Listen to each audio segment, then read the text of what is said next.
You're 10 years old when you realize you love breaking things. Not toys, not windows, stumps.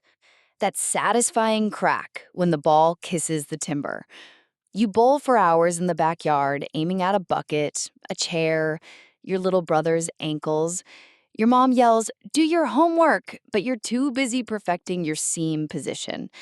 And now that you are hooked, the world shrinks to 22 yards. Not because you're small, but because that's all that matters. You've got a cricket ball in your hand, probably too big, scuffed from the driveway, and you've just figured out that if you run in hard, really hurl it, something magical happens. You don't know about biomechanics, about stress fractures, about workload management. You just know the intoxicating purity of speed.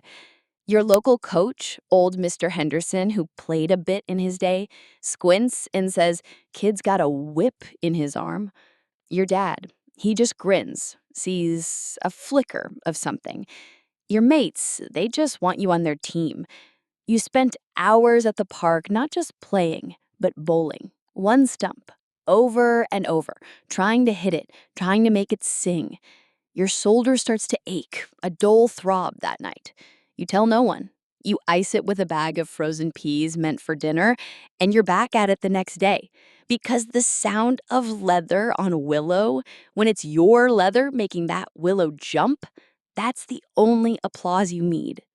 By the time you're in your teens, you're a weapon. You're not just bowling, you're unleashing. You're the kid they talk about in hushed tones at junior interdistrict matches. "Watch out for this one," they say. You're hitting 80 miles per hour on a dodgy speed gun at some academy trial. Coaches start using words like potential and express. You're not just playing anymore. You're on a path paved with sweat, sore muscles, and the quiet terror of not being fast enough. You give up birthday parties for extra net sessions. You skip hanging out with friends because you've got strength and conditioning. Your body is a project, constantly being tweaked, analyzed. Video cameras capture every nuance of your action. Is your wrist position right? Is your front arm high enough? Are you falling away? You're 16 and you're deconstructing your natural gift until it feels alien. Then comes the first real injury. Not a niggle, a proper, lay you out for months bastard of the thing. A stress fracture in your lower back. The doctor says it's common for young fast bowlers. Common, like it's a rite of passage. 6 months in a brace, watching other kids take your spot, get the headlines. That's when the doubt creeps in. The fear that your one gift, this fragile, violent thing, has betrayed you. But you fight back. You always do. Rehab is your new church. The physio's table, your confessional. You build yourself back up, piece by painful piece. You make your first class debut. The jump is insane. These aren't kids anymore. These are men, and they feast on anything loose. The pitches, they're highways. The bats, they're cannons. You learn that pure pace isn't enough. You need swing, seam, cutters, yorkers, a slower ball that doesn't look like a warning shot. You spend hours, days perfecting these arts, all while maintaining that velocity, that X factor that got you here. Because without it, you're just another trundler. Then you get the call, national duty. The baggy green, the three lions, the fern, whatever your colors. They feel heavy, sacred. You walk out, the crowd roars. Your first ball is a leg side wide. Your heart is a drum solo against your ribs. But you settle. You find your rhythm, you take a wicket. Stumps cartwheeling, that old sound. For a moment, it's all worth it. But modern cricket, it's a different beast. The schedules are relentless. Back-to-back series, 3 formats, franchise leagues scattered across the globe like confetti. You live out of a suitcase. Your body is perpetually jet-lagged, perpetually sore. Ice packs are your best friends. Anti-inflammatories your breakfast. The game is skewed. Pitches are designed for run fests. Boundaries are roped in. Kookaburras go soft after 20 overs. DRS means every edge, every faint nick is under forensic review. Batters have thicker edges, bigger sweet spots. They stand there, unafraid, knowing that conditions are their allies. You're expected to bowl 90 miles per hour, swing it both ways, land it on a dinner plate, and do it for 20 overs a day, then come back and bowl a T20 spell at the death where anything less than a perfect Yorker gets launched into the third tier. You bend your back, you give it everything, you break a partnership, and the commentators say, "Crucial breakthrough." The batters then pile on another 100. You bowl a spell of 3 for 30 in a losing cause. Tomorrow's headline is, "Batting Collapse Pos Team." Your effort, a footnote. You're constantly managed. Workload, they call it.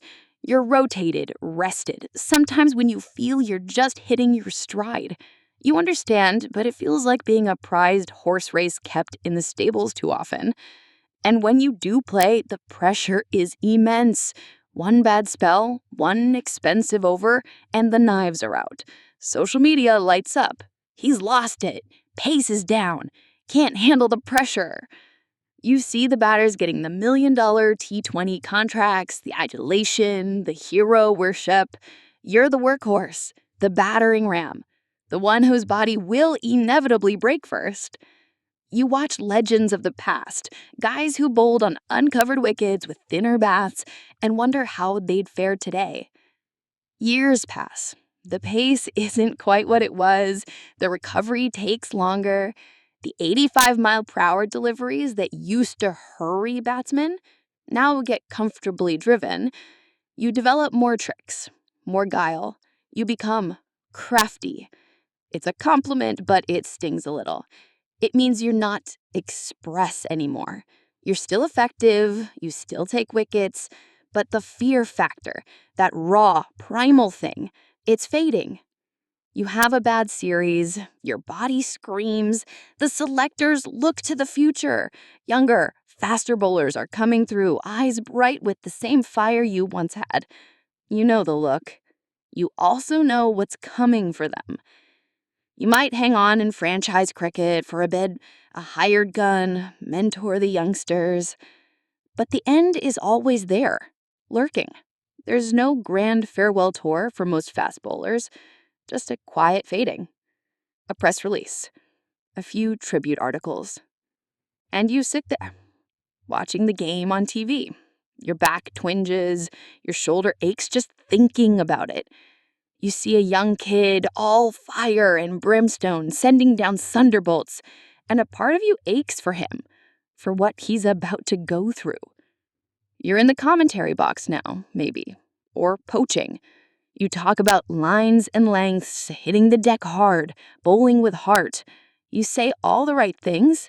You see a batter smash a perfectly good delivery for 6 over a tiny boundary off a bat that's basically a plank of wood on a pitch flatter than a pancake, and you know, that's why it sucks to be a fast bowler in modern cricket, because you give your body, your youth, every fiber of your being to an art form that's increasingly fighting an uphill battle against the very structure of